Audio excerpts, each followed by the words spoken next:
Ronda Veritas Report.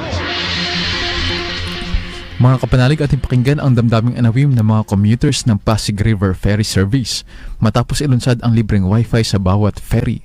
Ang ulat mula kay Nolan Ariona. Good Nolan. Maraming salamat mga kapanalig. Magandang balita para sa mga sumasakay sa Metropolitan Manila Development Authority Pasig River Ferry Service.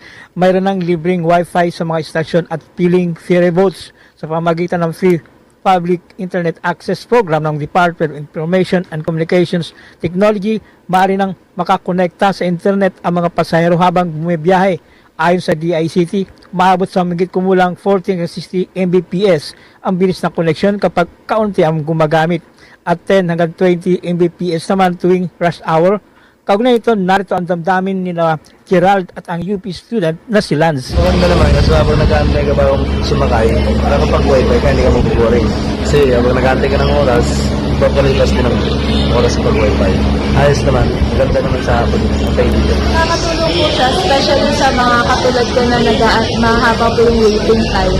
Nagkakaroon po ako ng time mag-browse social media or kahit gumawa po ng assignments which is why. Formal na inilunsad ang libreng wifi sa San Joaquin Ferry Station sa panguna ni na MMDA Chairman Don Artes, DICT Secretary Henry Aguda, Mayor Vico Sota at Congressman Roman Romulo. Ayon sa MMDA, layunin ng proyekto na gawing mas moderno, mas maginhawa at mas kaaya-aya ang pagsakay sa ferry.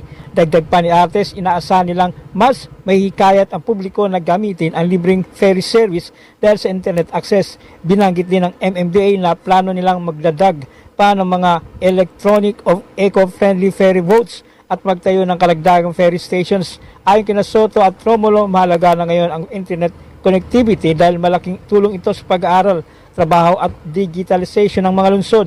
Bahagi rin ito ng programang Pasig Bigyang Buhay Muli ng Administrasyon Ferdinand Marcos Jr. upang muling buhayin at pagandahin ang Pasig River. Mga kapanalig, isa sa advokasya ng Simbahang Katolika ay ang magamit ng naayon o sa tamang paraan lamang ang social media. Para sa Veritas 846, ang radyo ng Simbahan, ako ang inyong kapanalig, Nolan Arreola, sumainyo ang katotohanan. Ronda Veritas Report.